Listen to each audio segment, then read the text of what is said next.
Good morning, good afternoon. Welcome to this week's episode of Faith, Lies, and Confusion. This week's episode is titled Religion versus the LGBT Community, Part 1. I decided to do this stream because I had a sibling who was a member of the community. Rest in peace to my brother Corey. Also, because ever since I became a non believer, I've realized that the hate that comes to this community basically is due directly to religion. I also have my beautiful co-host with me again today, the Afro Atheist and the Vessel Dishonor. How are each of you doing? Good, thank you. I'm very excited about this particular stream, Reggie. And thank you for the invite to come and speak You're out welcome. to co host with you. You're welcome. How about you, Vessel? Hello, everyone. I'm glad to be here. I've been looking forward to this live stream. I'm doing really well, and I hope you are all doing well too. Great. Okay. Also, this week we have a special guest. Excuse me. Kate is all of our fellow content creator and our friend in disbelief, but she can also provide excellent firsthand accounts on today's topic. Hello, Kate. How are you? And tell us a little bit about yourself. Hello, thank you for having me. I appreciate being here. Um, First off, I just wanted to tell Reggie, thank you so much for this opportunity. Afro Atheist, my dear, thank you so much as well. And Vessel of Dishonor, thank you all for having me. I am You're doing welcome. well. And can I just say the reason why you can't see Kate and Vessel of Dishonor is the way this is set up. Once your camera is turned off, you don't show on the screen, but they're right, here with us, and you will get to hear them but not see them. Um, I think it's about their voices and what they've got to say, and for because this is very sensitive, and for Vessel has a very sensitive job. This is why you see that she isn't on the screen, but just hang tight. Interesting conversation we're going to have today. Definitely, definitely. So, Kate, tell us a little bit about yourself. Well, I'm 35 years old. I live on the East Coast. I do identify as a Black trans woman. I live very close to New York. For the past couple of years, I have done various different jobs. Most of my education is in the psychology field. Um, I trying to think what else should I say. Um, I'm getting more into activism for the LGBTQ community. I see that there is a lot of potential and definitely a lot of work that needs to be done. There's a lot of things that need to be said. Okay. So, yeah. Okay. Interesting. Interesting. Now, growing up, were your parents Christian? Yes. Growing up, my mother um, always would take us to church every Wednesday, every Sunday. Um, they were my parents are avid Christians, definitely believe in the faith. We were non-denomination, and also because of my stepfather, we would also visit, and we also attended um, mostly Methodist church as well. Okay. Okay. So, at what age did you start realizing that Christianity may not be for you? Oh, very young. Going into the church and listening to what is being said, and being the type of person that I am, I analyze things. And the math was indeed not mathing. Things were not adding up to me. I didn't have a very firm understanding. My mother would tell you, my mother would tell you at one point in time, almost every single Sunday, I was going up to get resaved because I was doing things that I was told was not right. And I knew the way that I felt inside. So I was thinking, well, maybe if I get saved again this Sunday, maybe something will change and it will wipe this away. Or maybe I would just some way, somehow feel differently than what I already feel. So yeah, Okay. Okay. yeah, around that age, child, that was probably like around 8, 9 years old when I began to have the thoughts of the math isn't mathing, and I was trying to make it math, and it wasn't. Okay. Now I'm gonna ask you a personal question. Sure. At what age did you start realizing that you were quote unquote different? Oh, I realized I was gay when I knew Mickey was a mouse. Uh, I mean, I had always knew. I always had an attraction or a fondness towards boys, and it was very obvious. It was very apparent. And I think, in hindsight, everyone looking back in my family or whoever I was around could say, yes, we definitely saw it. Um, it was nothing that I didn't hold any other thought juxtaposed to that. I knew what I knew, but it was something that I was purposely trying to um, compress and not think about. Okay. So did you originally believe any of the stories like that you were taught as a child as far as religion? Did you believe in God or were you Yeah, just I doubting? did. I Okay. did. Um, I wouldn't use the word I believed it. I would say I really wanted to. Okay. Um, I really wanted to. I believe that I gave it the best effort of understanding that my little 8-year old, 9-year old brain could hold. I really did believe it. Now, it wasn't just only in church. I had some of the most wonderful teachers in elementary, and they were faith based. This is in Third Ward, Texas, Lockhart Elementary. And these were faith based teachers. We would pray at certain times. If there's a big test coming up, at the end of the year test to see if you're going to pass to go into the next grade, I think it was called the task test or something like that. I remember the entire class praying. Okay. Every person was praying. Like each child was sitting in the black community, baby. If we didn't know how to do nothing else, we knew how to pray. Mm-hmm. Right. Right. And it gave me some type of solace to think, well, I'm doing this. I am actually really trying.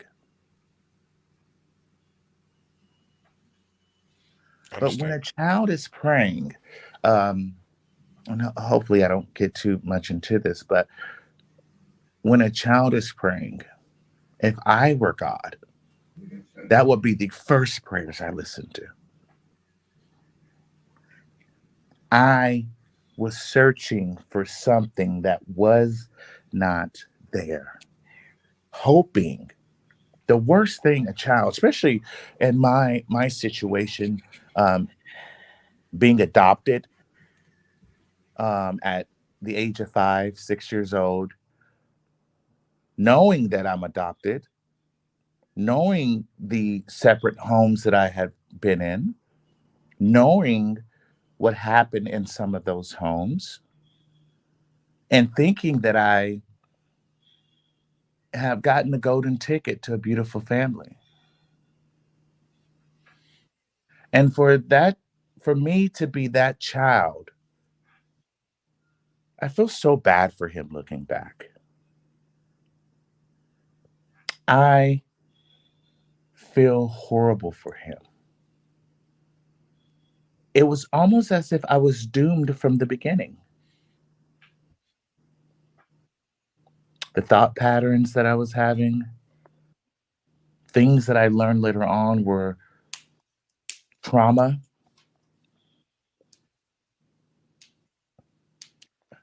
Me to be in that position and go through all that and still be able to cry out and pray for help and understanding. I'm thinking to myself, do you not hear me, or what is wrong with me to where I'm not receiving an answer? Now, I could say, I passed every damn test. So you heard that part.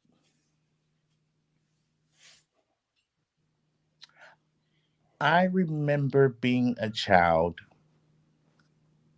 and praying that God would take away all the pain and hurt and everything from my mother, my stepfather, my brothers, and my sister. This was a common prayer that I prayed every day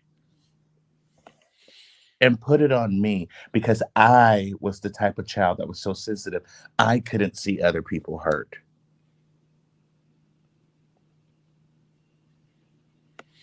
So, so do you have any firsthand accounts of like physical assaults or physical damage being done to anyone while in church?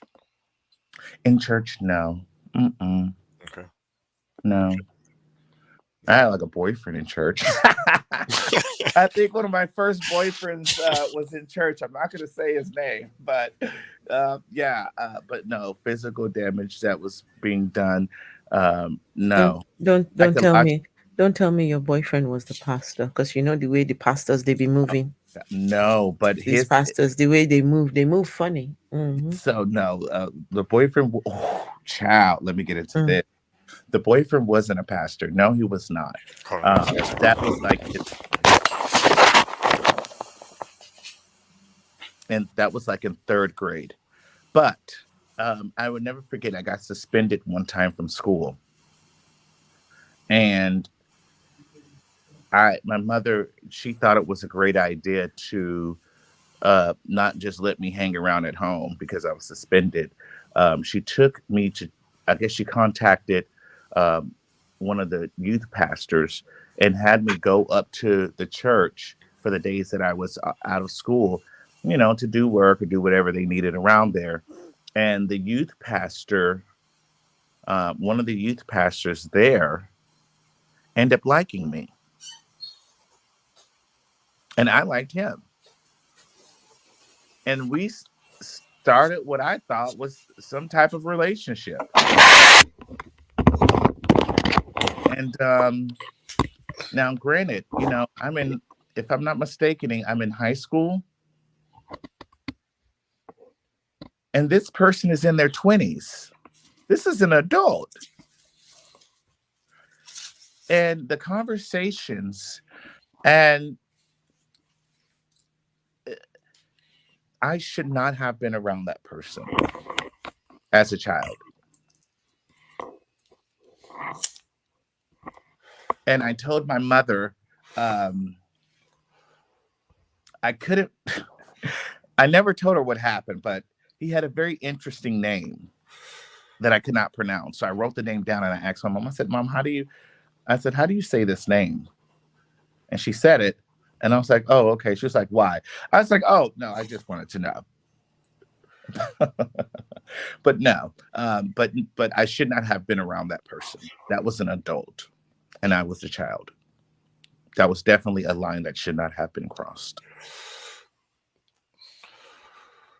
Well, another reason why I wanted to make this particular stream is because I see like, because of the things that we do as far as being content creators and the topics that we speak about, I see a lot of not just Christians, Muslims as well. It seems like they just go out of their way to particularly attack people of that community. And my question is always to them is like, why do you give a fuck? Right. Like, why do you give a fuck what this person does, who they're having sex with, what are they doing? Does this negatively affect your life? And the answer is no. So I never understand why they do what they do.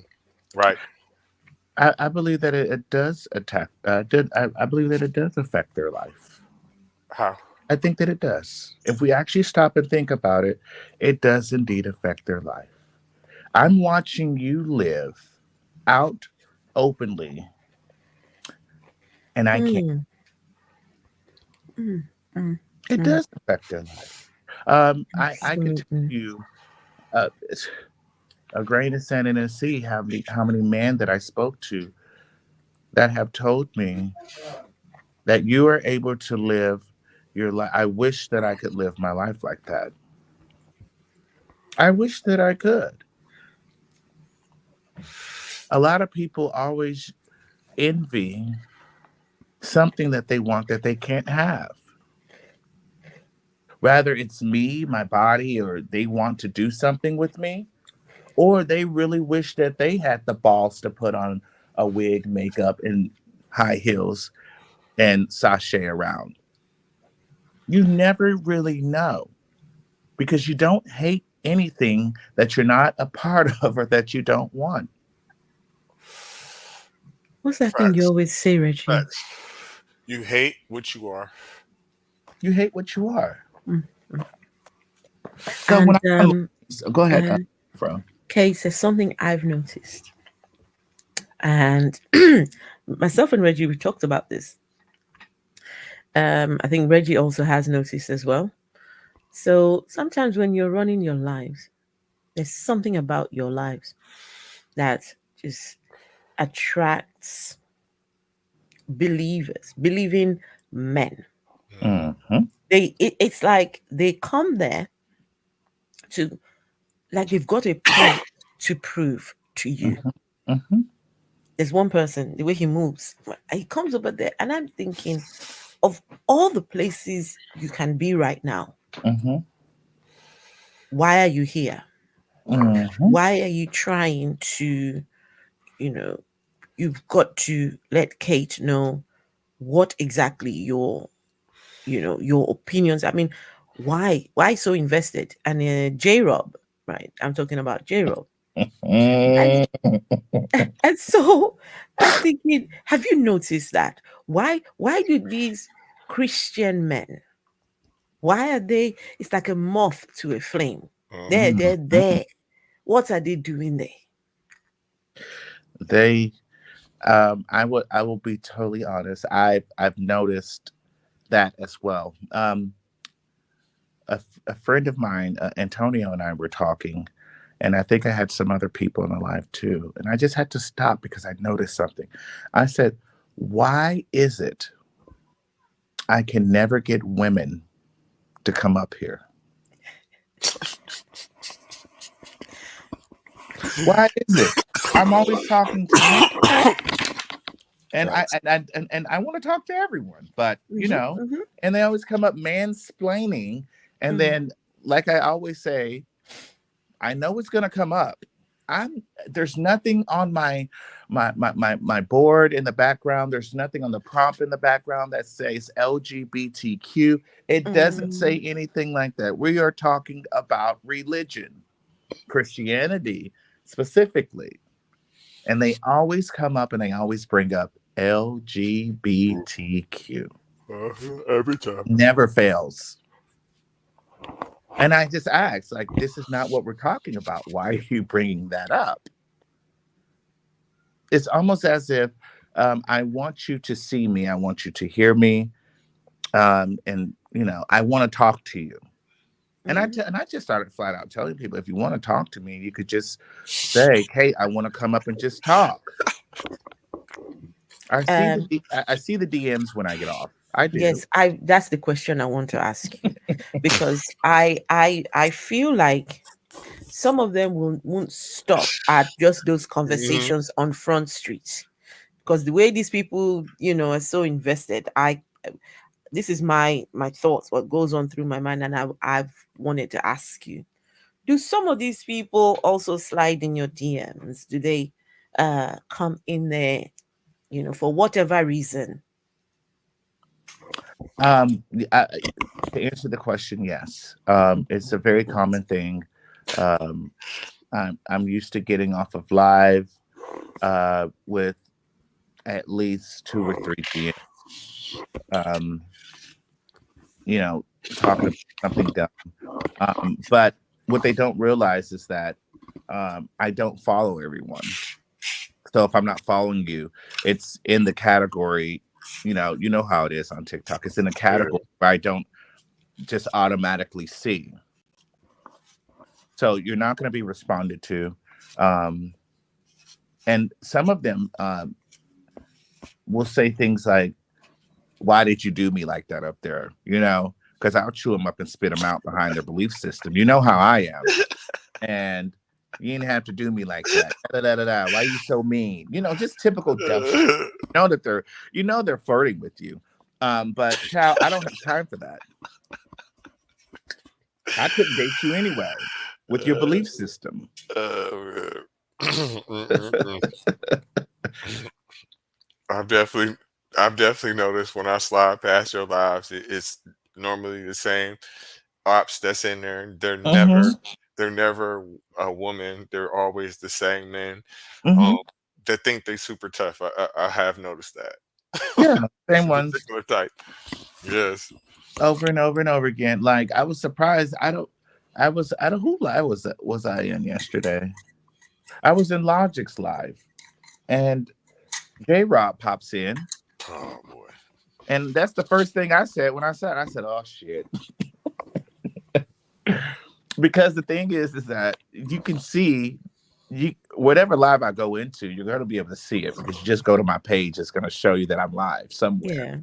Yeah. Right. And of course, he pops in and he gets up, and I said, "I'm going to go ahead and give you your 2-3 minutes of attention because I'm going to go back and watch my show." Hey, how you doing? Oh, okay. At what point? At what point does your behavior just come across creepy to you? And we're joking and we're laughing about it,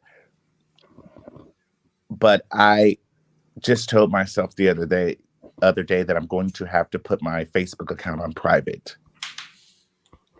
because at certain times I use my actual name, for Cash App purposes or PayPal purposes. And I'm going to have to change that as well, obviously, some way, somehow, because they do find my Facebook page and they do request friendship or whatever. I have noticed that. And that's very dangerous. That's very scary.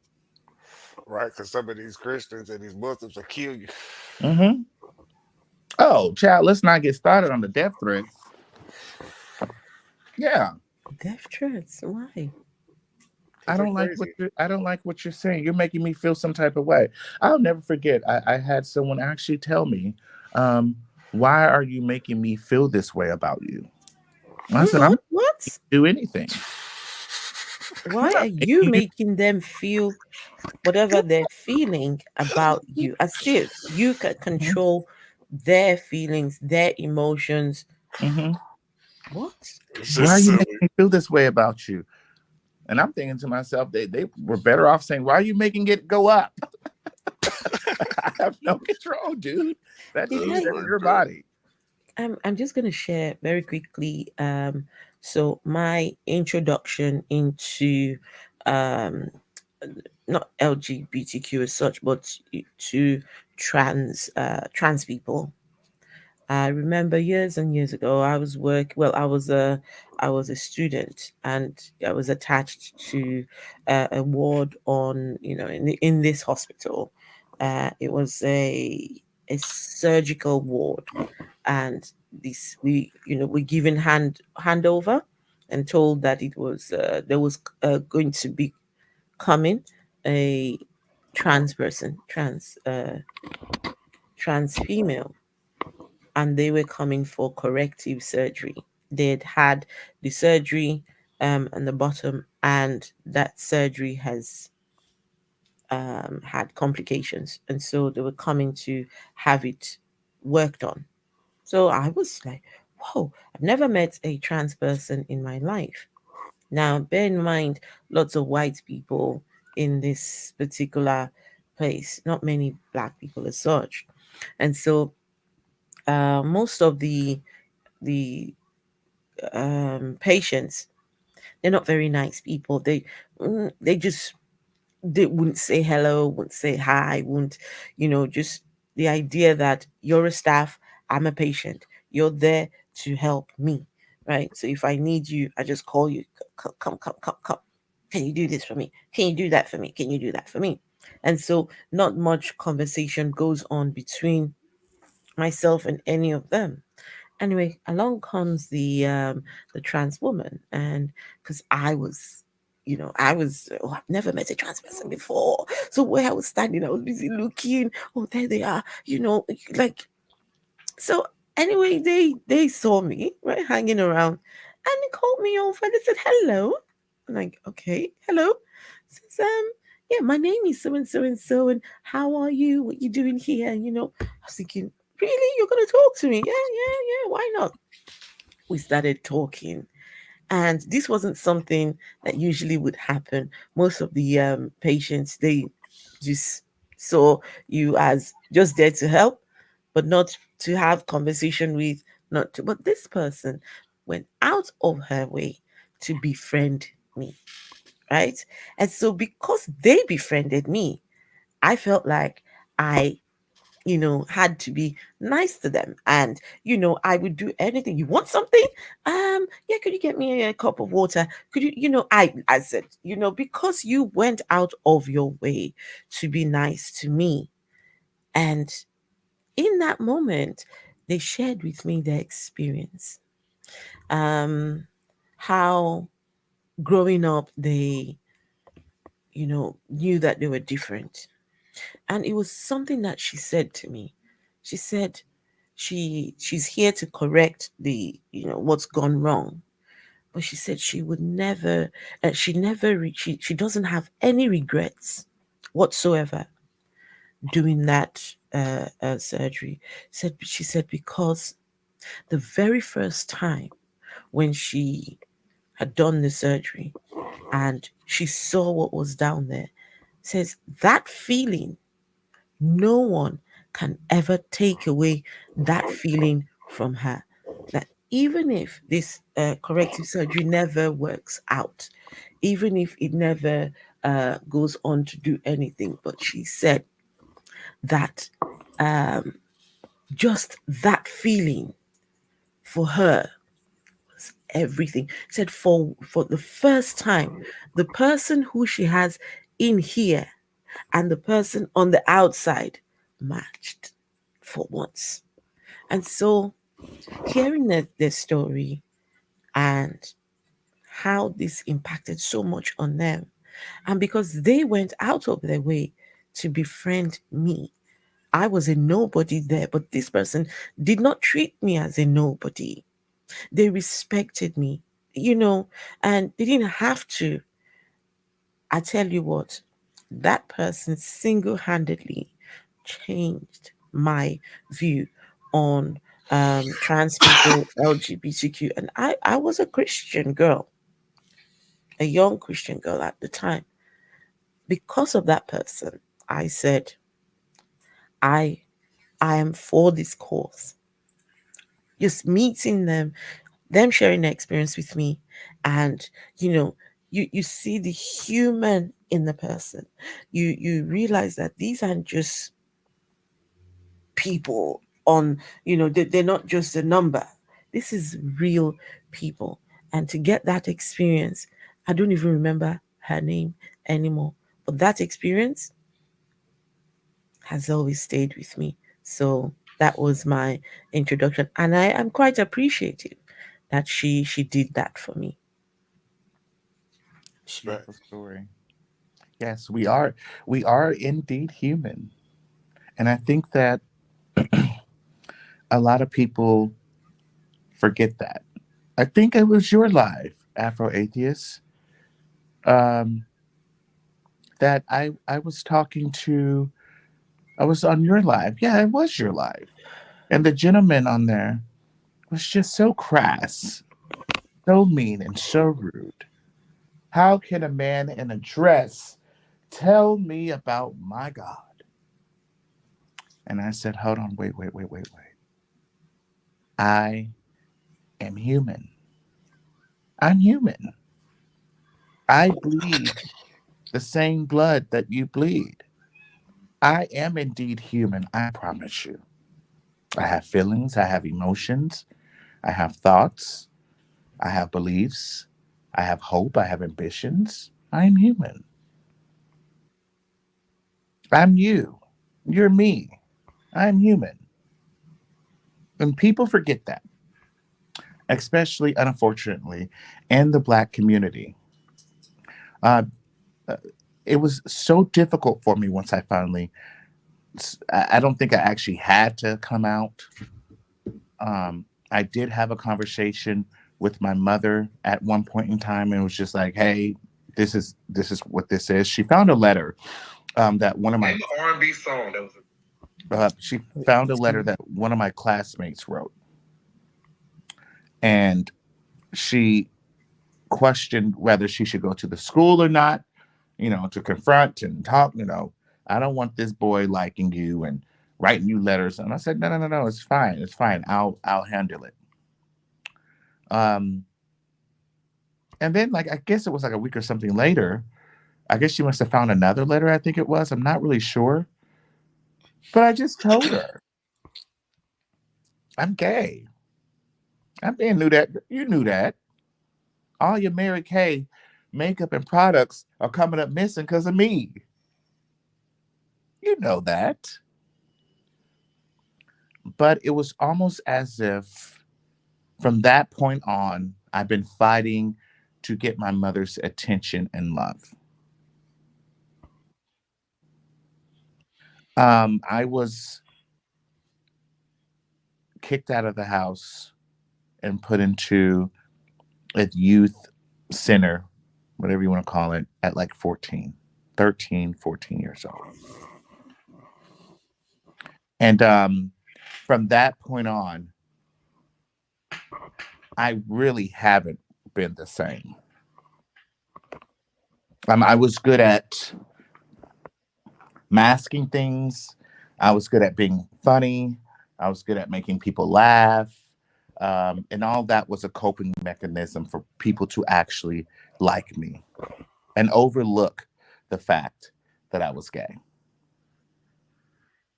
I'll never forget, my mother told me, she says, people will respect you for the way you carry yourself versus who you really are. I think you should respect me just for being a human. Even when persons don't act accordingly, we've all seen it on my lives and other lives. I still show them respect. I still show them kindness.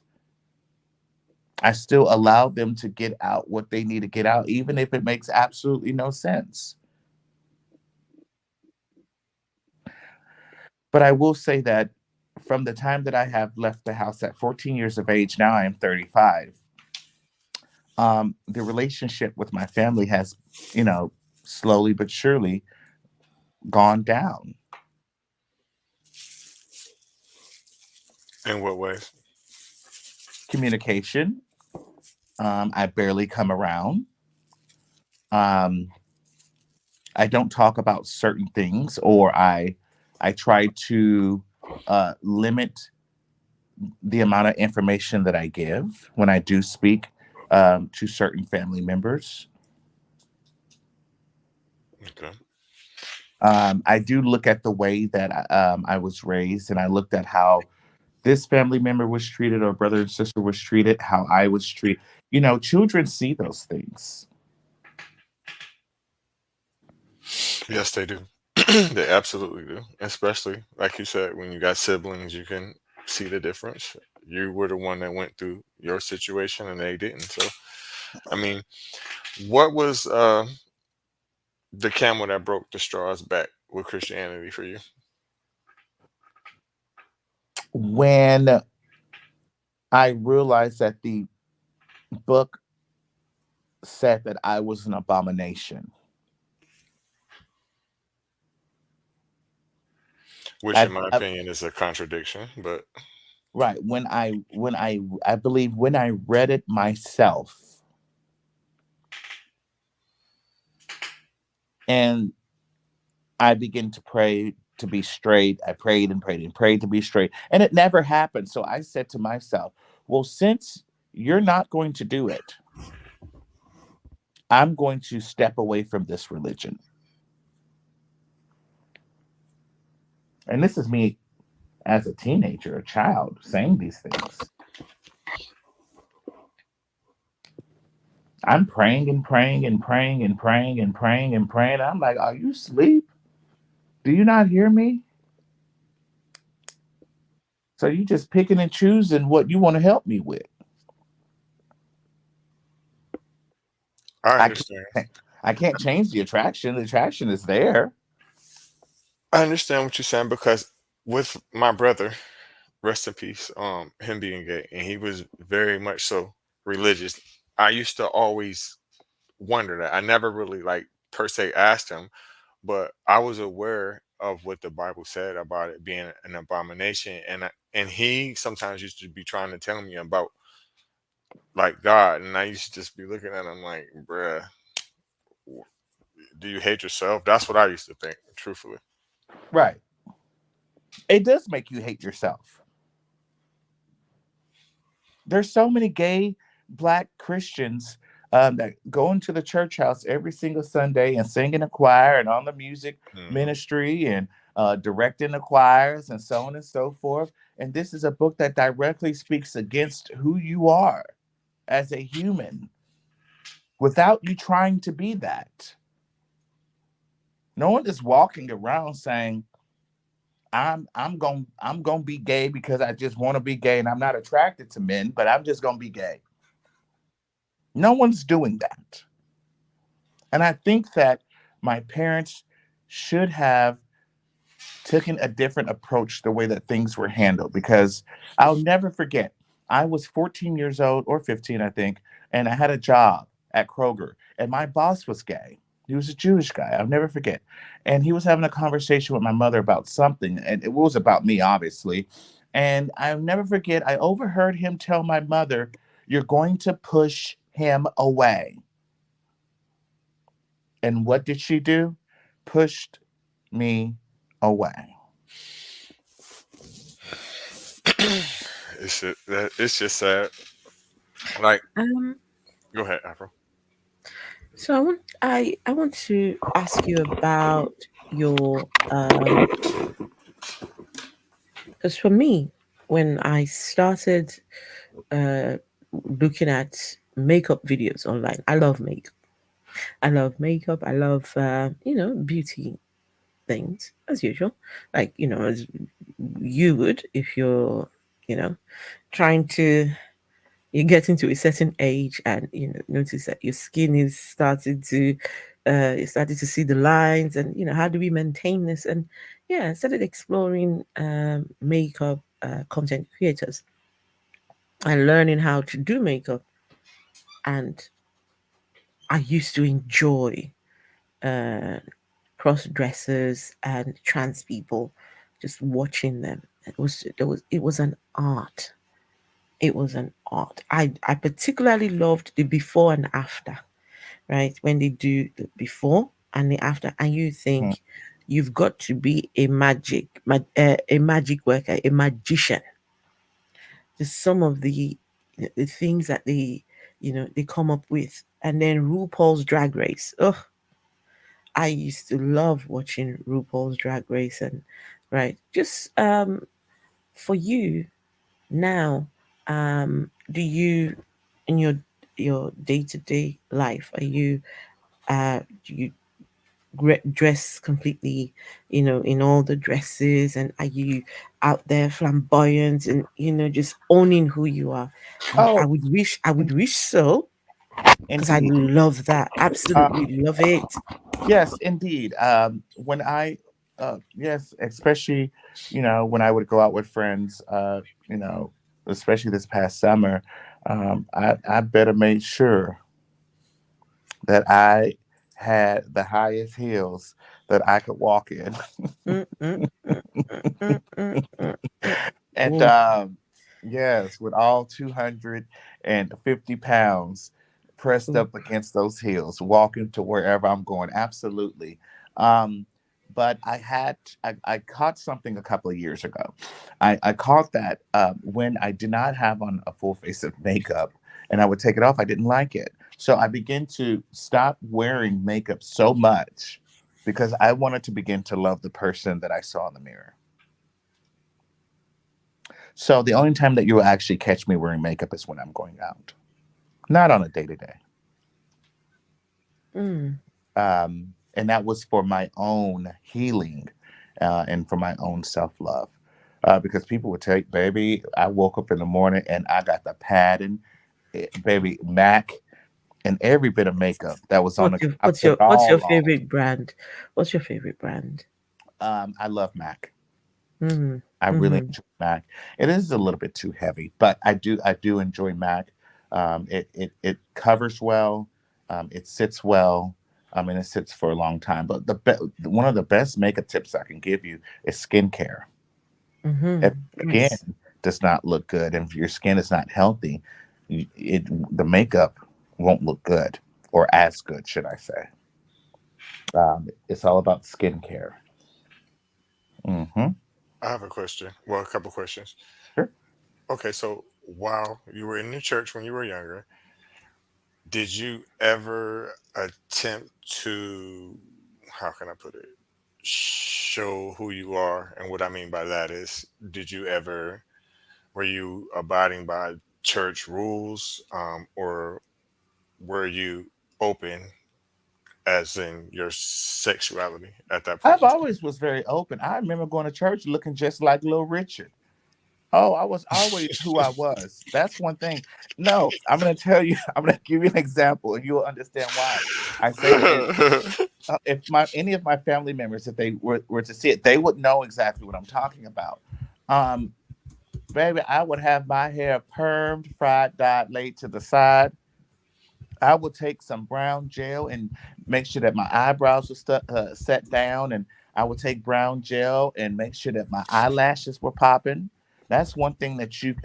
That's a great makeup tip. If you want that getting out of the water look with your eyelashes, very just bursting, use some brown gel, baby.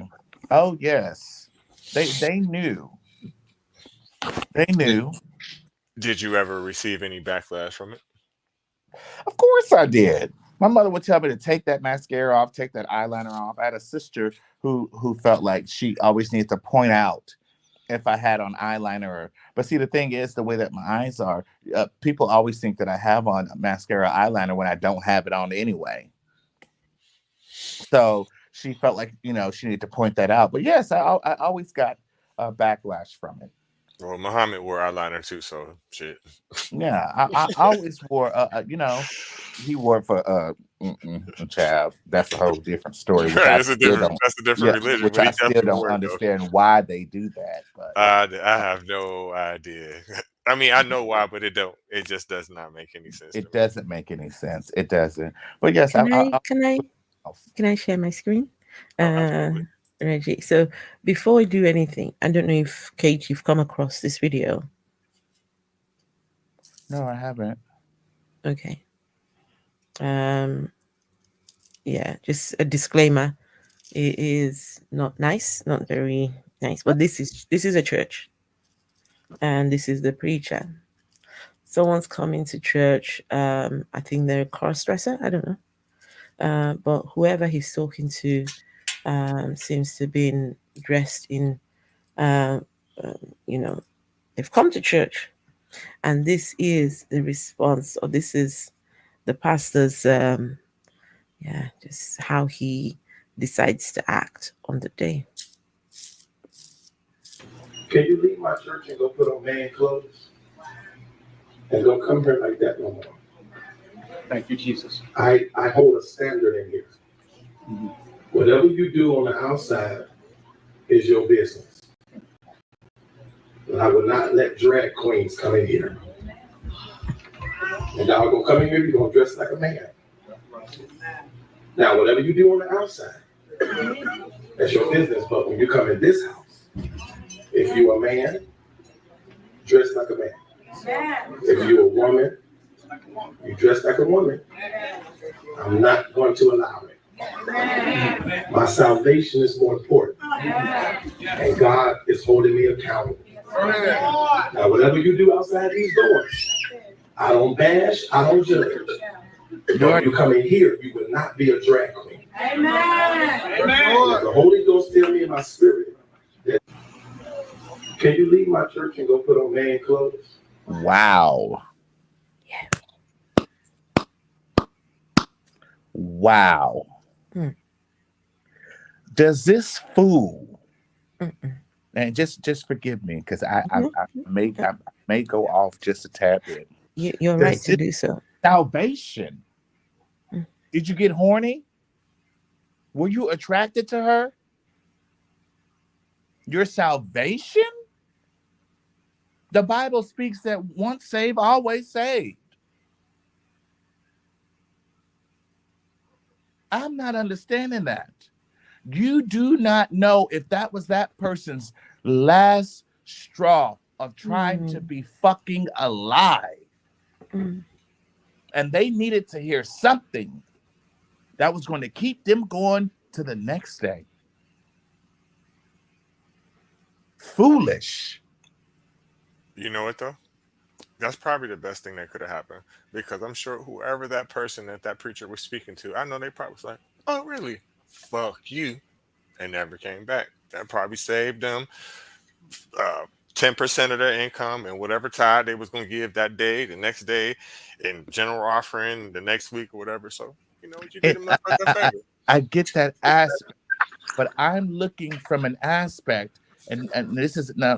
Let me fucking get into it. Let me bring my book out. Like the shit say, "Come as you are." So if that's how a person is, then There's This, this, something, per- there's something y'all are not even talking about. this There's person was something not you are not a talking drag about. queen or trans. It's This, the people there. mm, Yes, Lord. Yes, they're, busy. Oh, Pastor, yeah, you do it. Oh, hallelujah, and all mm-hmm, these things. mm-hmm, Oh, you're and, sitting there mm, mm, mm, mm. watching him do that, and you're busy, right? That is not your place. for Mm, sure ain't. mm. Because if you were to do that, then you need to go down the pew, baby, and start off with the first person. Have you sinned in the last 24 hours? Have you did any gluttony? Have you Mm. stole some shit? Have you stole anything? Did you have premarital sex? Was you at the juke joint last night getting drunk? For you to point someone out, how embarrassing. Let me break this down and why I said what I said about this person. And it was so hurtful to hear because you don't know when someone is at their wits. I apologize. Wasn't meant to, but No, no, because of the no, the no, topic. no, no. I get what you're saying, but Okay. that's real. This happens all the time. Yep. Those are the videos that need to be shown because that Mm, is so real. mm-hmm. That's the same This is thing with how me the the other black day, community Afro. thinks. Sorry. I said that's the same thing like the other day when I got upset. That needed, even though I got mad and didn't like it, that that needed to be said and showed. Mm, That needed to be shown. 1.2 million black people in America identify as LGBTQ. One third of that is the trans community, about one third. Trans person experience 79% of trans persons. I'm sorry, let me correct myself. 79% of black LGBTQ people, and this is from the age of 18 to 35, have said that they have been threatened with violence or unalivement. 79% of the 1.2 million. 60% of that say that they have been physically attacked or sexually assaulted. mm-hmm, mm-hmm, mm, 56% of the Black LGBT community live less than 200% of the federal poverty level. 200%. The average Black LGBTQ persons make about $24,000 a year. 26% of Black LGBTQ people, Black, are diagnosed with depression, mm. and 56% of them are diagnosed with other mental health issues. 55% Of the Black LGBTQ community, 55% of them say that the area that they live in is not good for trans people.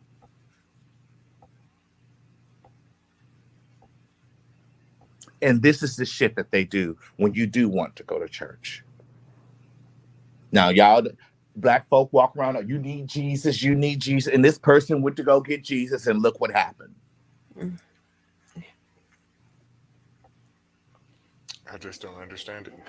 So, have you ever had any negative encounters with your pastor growing up? My pastor, no. Most of them were so high and mighty, baby, you couldn't even really get next to them to even talk to them. One of the churches I went to, Pastor, the New Light Christian Center, Pastor Ivy Hilliard, this man was flown to church. Flown? Flown to church in a helicopter. Baby, he had bodyguards. Folks, baby, you wouldn't finna get up close to this man and ask him for nothing. Okay, understood. I thought that maybe he may have seen you, and kind of like that video that we just watched, because I know that church people and preachers, I'm speaking of primarily, can be very discriminatory and will say whatever they want, and everybody in the church will just go right along with it, like amen, amen, Mm-hmm. amen. That was absolutely disgusting. But this is what goes on in a Black community. For some strange reason, there is there is a silent agreement against the LGBTQ. And I don't understand it, especially being an American, because the community is huge here.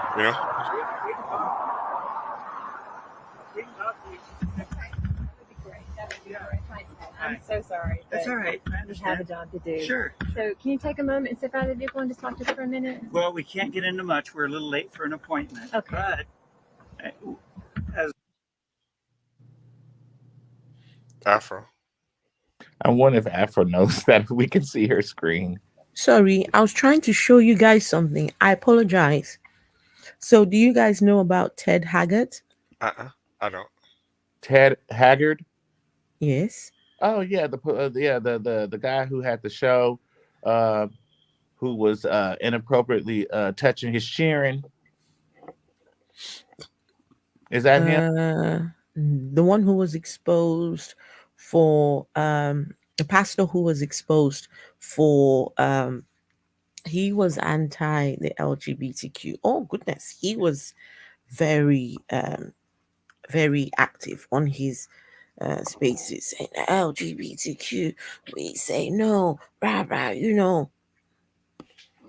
Come to find out, he was sleeping with male prostitutes. Oh, He was caught. Oh, It's the hypocrisy. This is why religion and the LGBTQ, it's the hypocrisy for me, right? You find most of these men. Just the other day, I've got a video I put on my page yesterday or the first day about the pastor who, the preacher who unalived the trans person, right? It was only given 8 years for it. Yep. Only 8 years. Right. So this was Ted Haggart when he, let's see, his wife stuck with him even after he was exposed. His wife says he's my husband, and just crazy.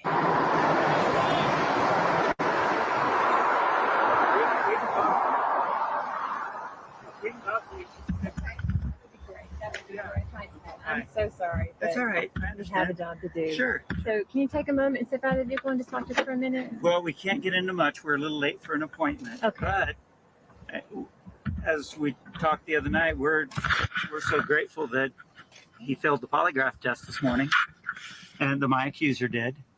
And we have gathered together this outside board of overseers, and they're going through the process of investigation and finding out what needs to be done to me. I've put myself on an extended what do we call it? Suspension of my senior pastor's role. I resigned from the NAE because both of those roles are based on trust.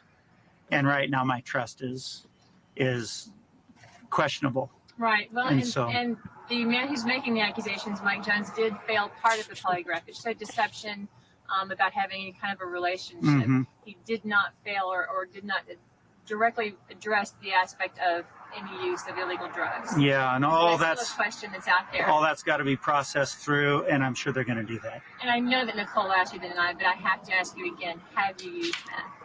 No, I have not.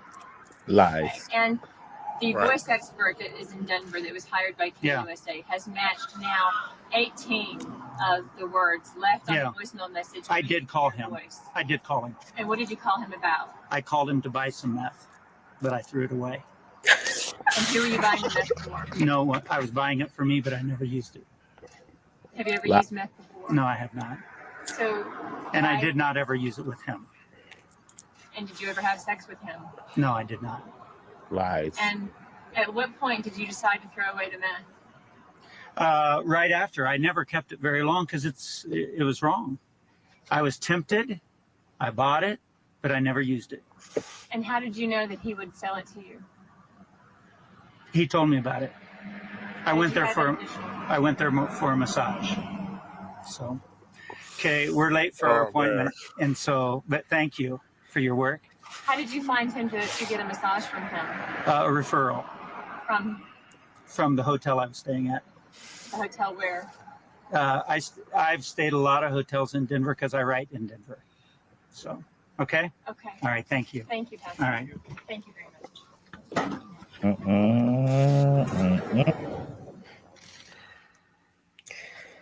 Not the wife sitting there looking foolish. Right. Did you see her face? Man, I would have said, like, pull off. Like, do you see what she's doing to you? She made him say everything she wanted to. That was so fucking easy. Mm-hmm. Mm-hmm. Oh yeah, Boy. I just threw it away. Oh, I went to him to get a massage. Mm. Right, you bought meth, you ain't got a massage. Oh my goodness, that shit is crazy. Who the fuck is his lawyer? Because I would have been like, listen, I'm not taking your case. You didn't ran your mouth too much. Fuck you. Right, absolutely. Absolutely. Horrible. Right. Horrible. It almost seemed like he was doing that shit on purpose. Almost. That's how bad it was. I wonder if he still This- does he still preach? Does he still have a Yeah, church? after he left so he resigned. He then went and started his own little thing at home. Right, started at home. I don't know where he is now. I don't know where he is with his ministry and. Whoever that fucking reporter was, listen, you, she had to get a promotion, something for that. That man, that was good. Can I just quickly share this? This is only 1 minute long. And let's see. So he struggles with his sexuality, apparently. Obviously. I thought he was high when she was asking him. Yeah, he right. He look high. That meth ain't no fucking joke. Baby, it'll take you for oop, Dave. 2 years ago, Ted Haggard was fired as senior pastor of the New Life Church in Colorado Can you Springs. join my A former screen? male prostitute made allegations the pastor used drugs and paid him for sex. Now, in a new documentary, Haggard talks about his lifelong battle with his sexuality. The 52-year-old says he still struggles with it, but is committed to making his marriage work for the sake of his 5 children. Haggard says he kept his personal struggle a secret because he feared he would be rejected by his friends and exiled by his church. In the documentary called The Trials of Ted Haggard, he says he never claimed to be heterosexual.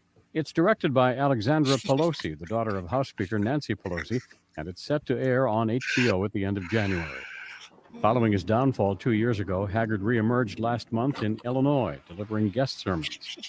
Haggard now sells insurance and in the documentary says he is not successful. In fact, he calls himself a loser at this stage in his life. Brian Thomas, The Associated Press.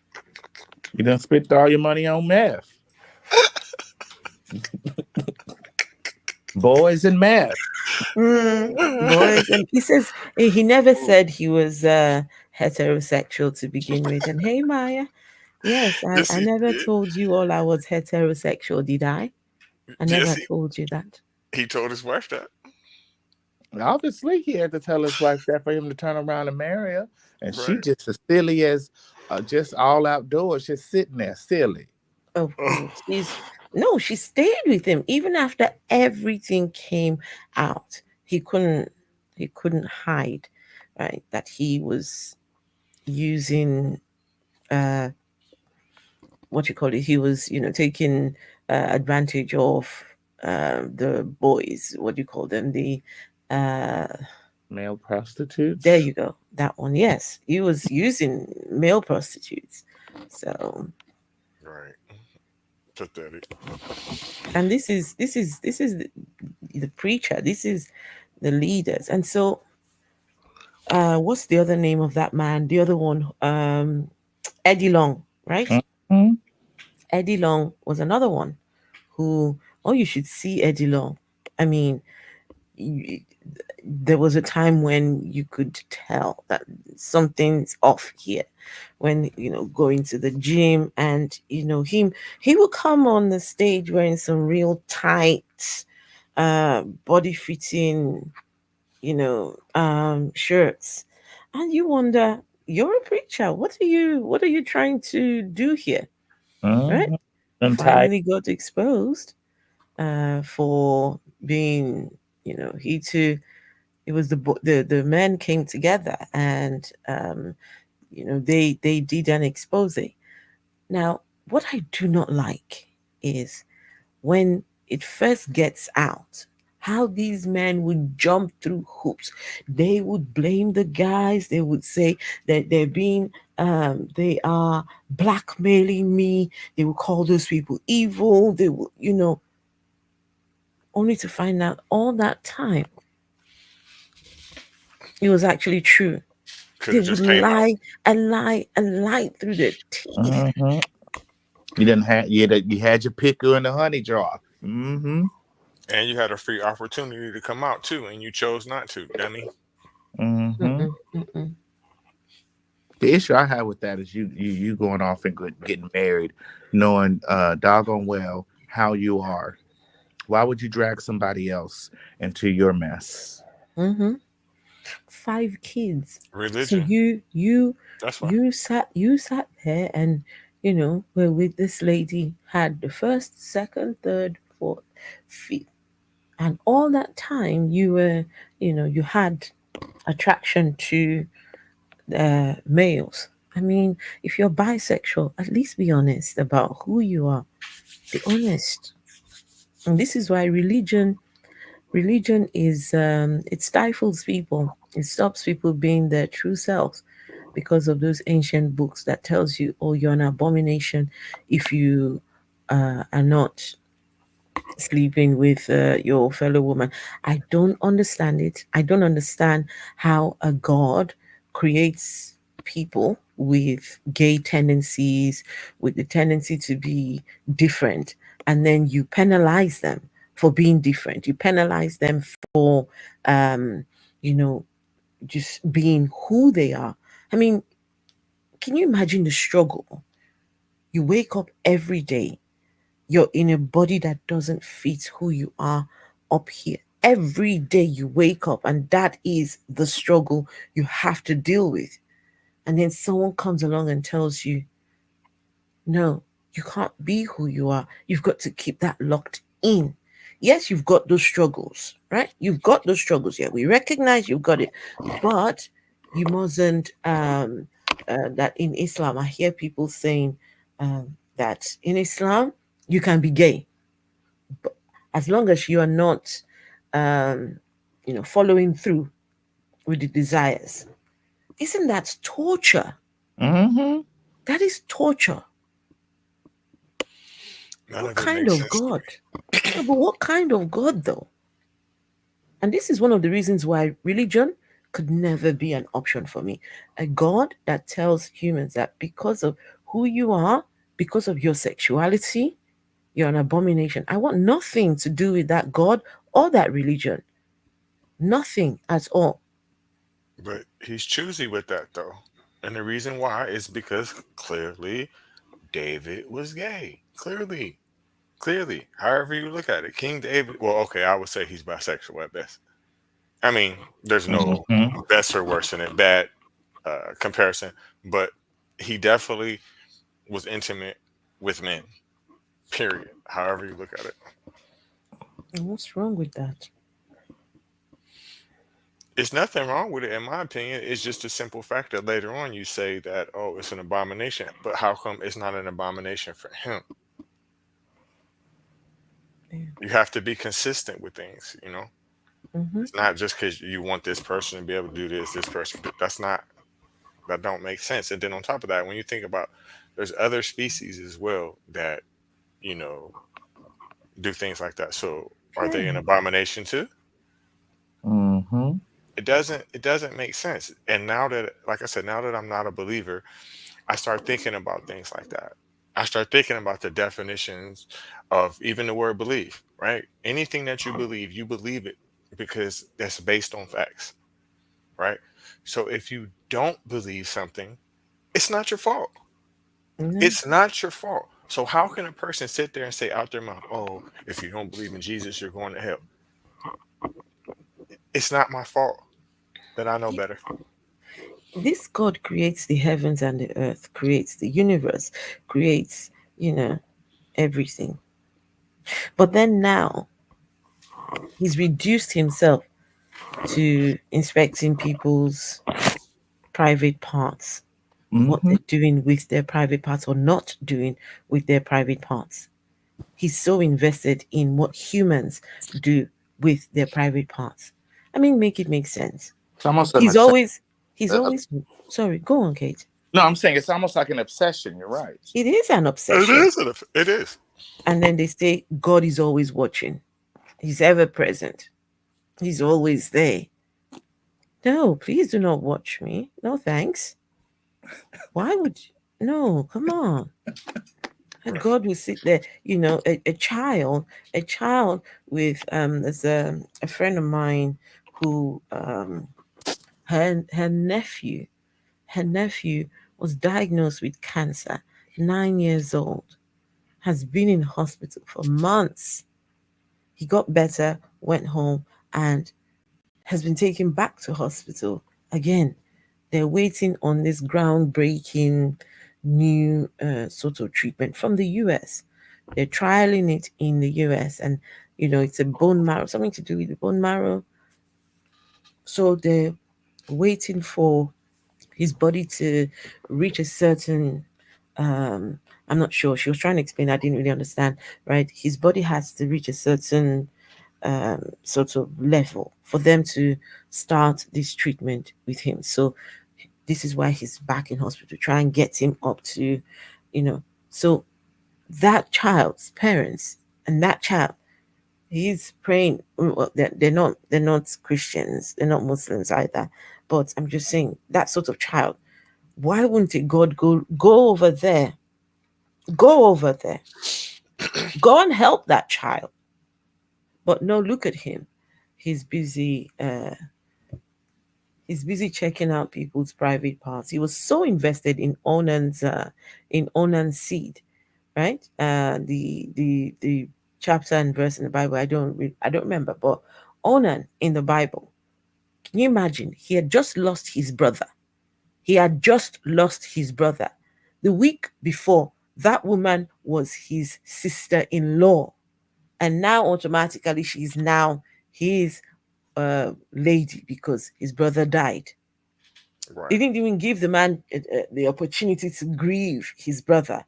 And now they're saying, look, you've got to take her as a wife. Not only have you got to do that, you've got to stick your pee in there and you've got to, give the Oh, seed to skeet her. skeet, motherfucker.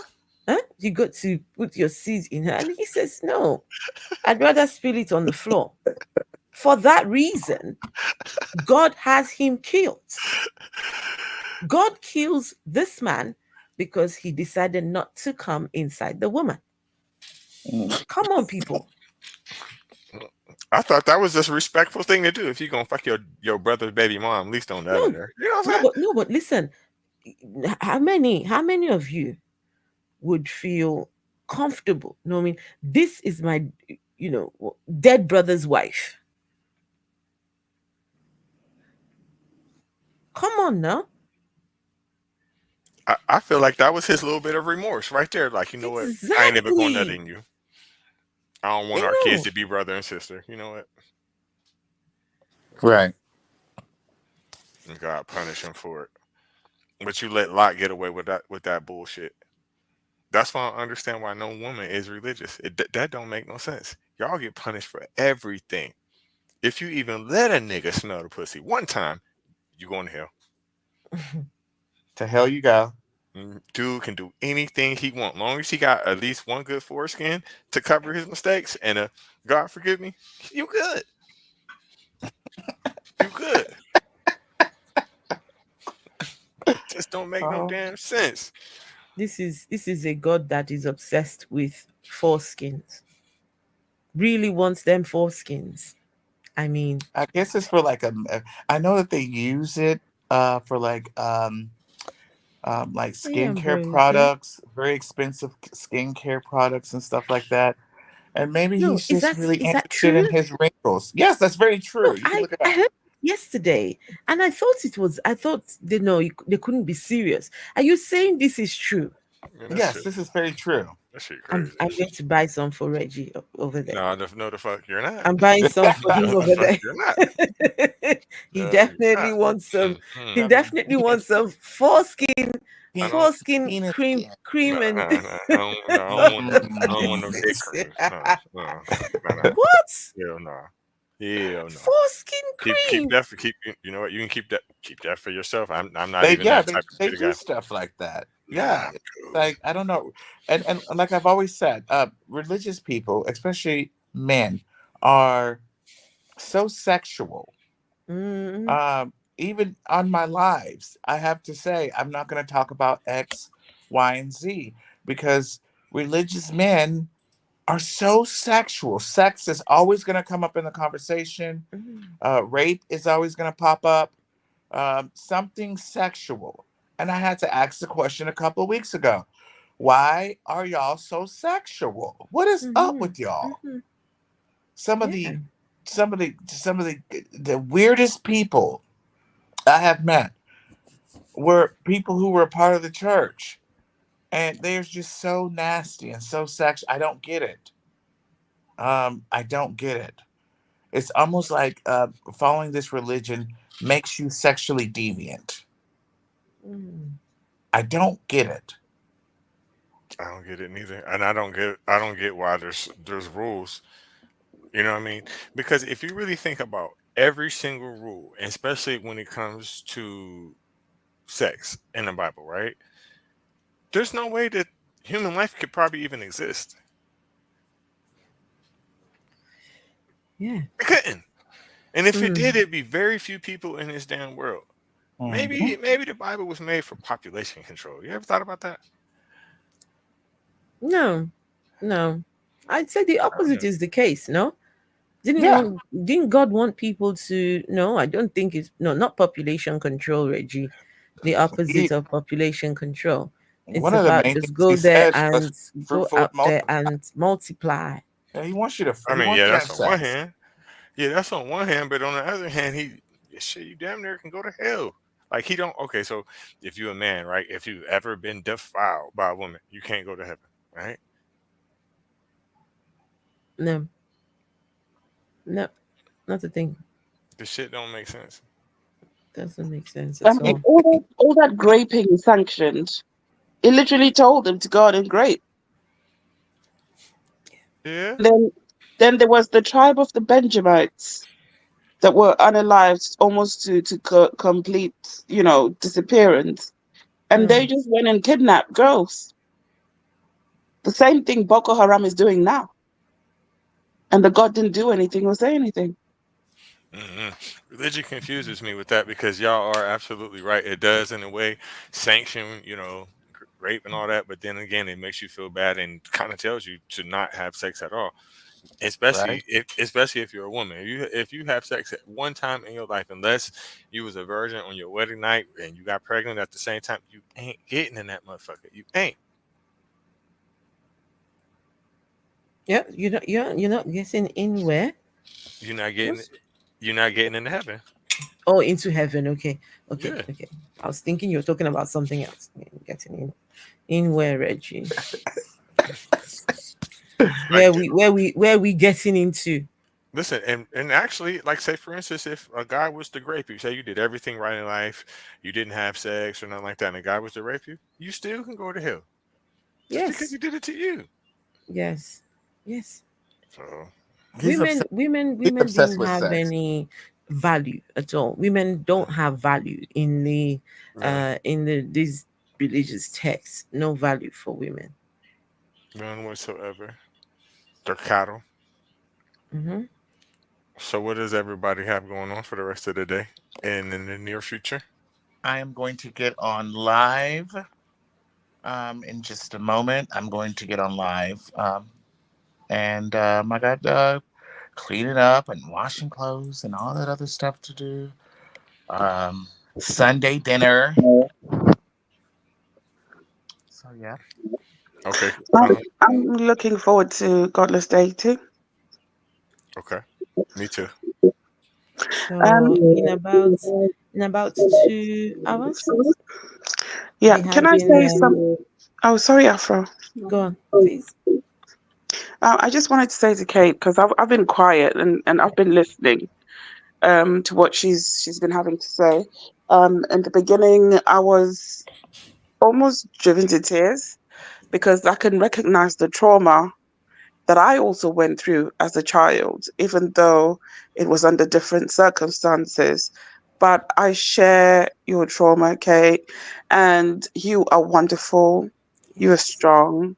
yes, I mean, you've every time I hear you speak, you always make me laugh. You know, you come up with these side remarks that I'm not expecting, and I just end up laughing. You know, giggle to myself. You're like a bright light in a dark room. So I just want to tell you that I appreciate you and I see you. Thank, Um, thank you. Thank you, Beth. yeah, I've got an uncle who is trans. However, growing up, I didn't know him. So as an adult, I tried to reach out to him several times in order to like build a relationship. But because he was so traumatized by what the rest of the family put him through, he didn't want to have anything to do with me because he just felt like um whatever like the family didn't want him, so to speak. mm-hmm.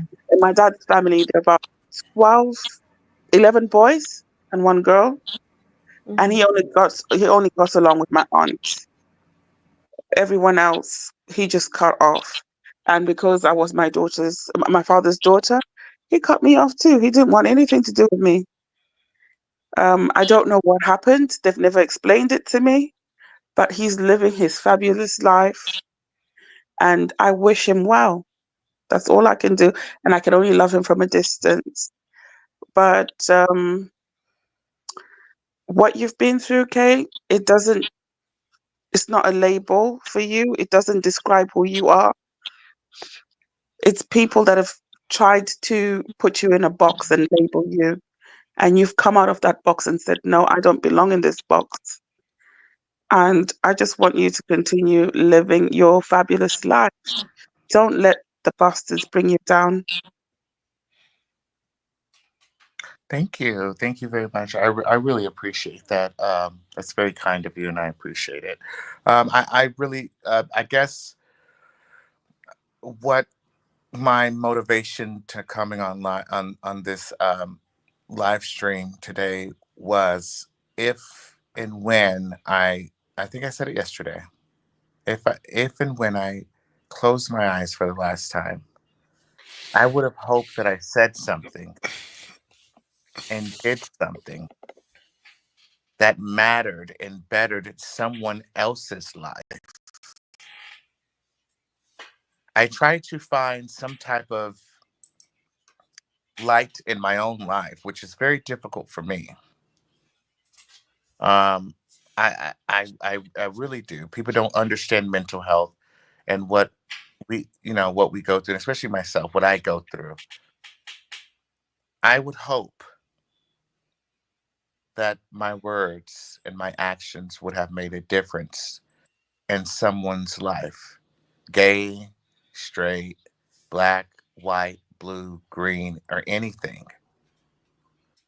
Because the level of, I guess, the word I'm looking for is pain. The level of pain that I feel on a day to day basis, and this isn't physical pain,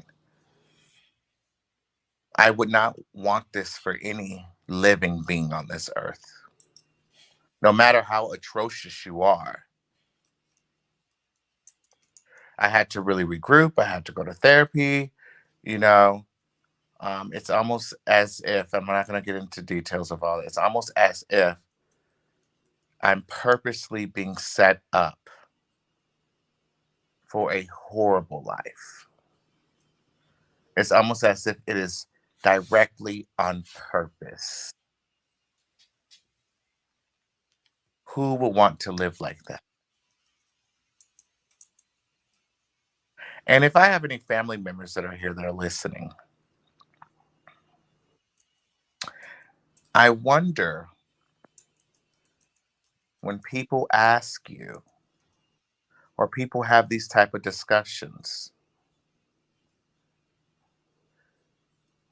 do you speak of me?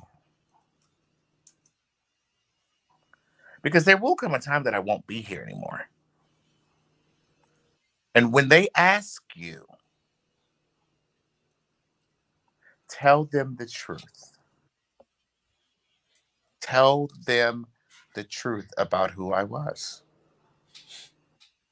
I don't need a gloss, a buffer, or anything. I was exactly who I was. But my level of understanding and my commitment to try to understand each and every person I spoke to, I really tried. I took several steps back, put myself in other people's shoes. But when they ask you about me, tell them the truth. And that's all I will say. Godless Reggie, thank you so much for having me. I appreciate you more than Thank you. anything. And Thank you. can I Thank you. can I Thank can you. I Thank can you. I Thank just you. say, Kate, thank you so much for being here and being vulnerable with us and sharing with us. Thank you for the space that you hold, and thank you for challenging religion, especially the religion of Christianity. I appreciate what you do. For those of you who don't know, Kate hosts lives, and at the back there, you the question is Christianity a mental illness? Right. Question mark. And the Christians who do come along, let me tell you, they give they answer the question. They answer the question. Yes, they do. They, you can see when we say signs of mental illness, some of the people that come up there, they display those signs. And so, thank you for the kind of conversations that you have. And I remember the other day on Reggie's live, Reggie was not there at the time when this you came in, No, and this guy was being, Reggie was asleep as always.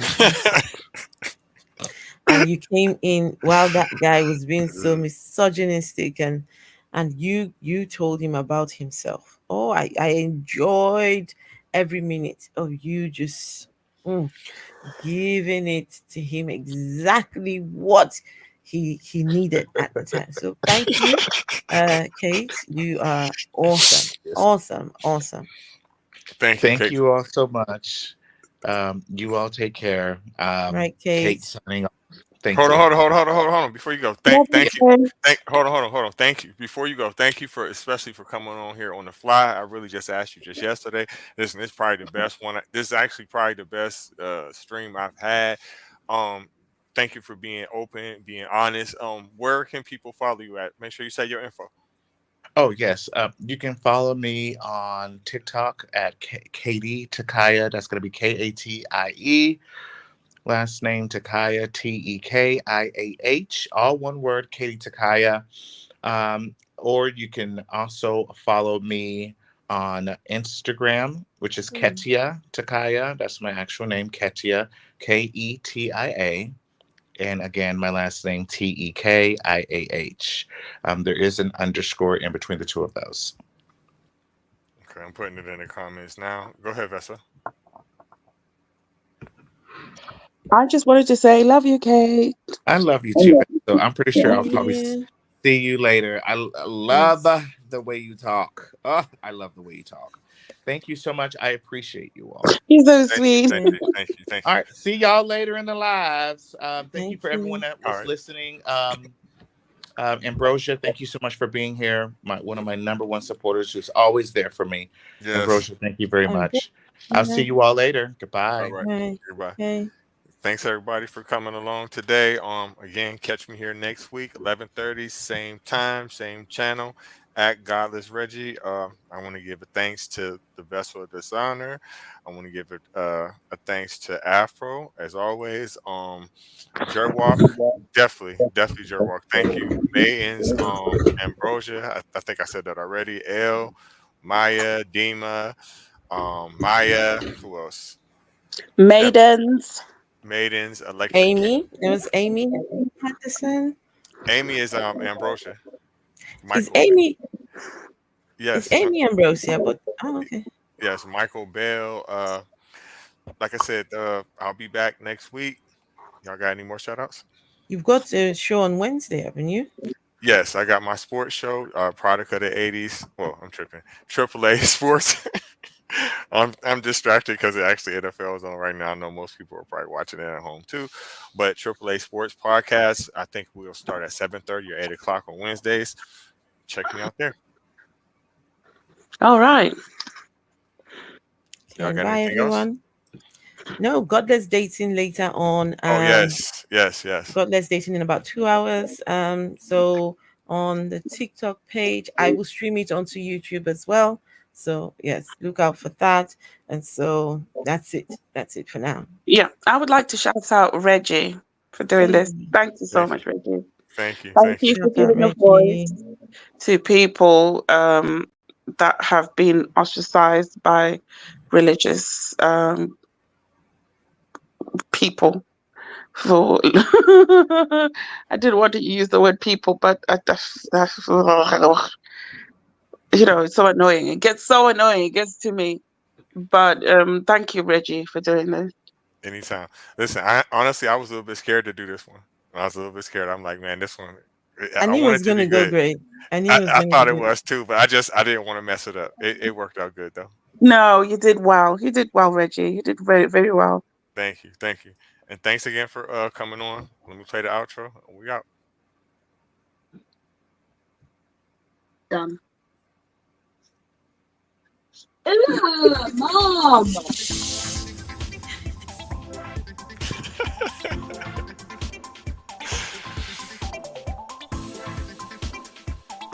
I hope that didn't make it to the.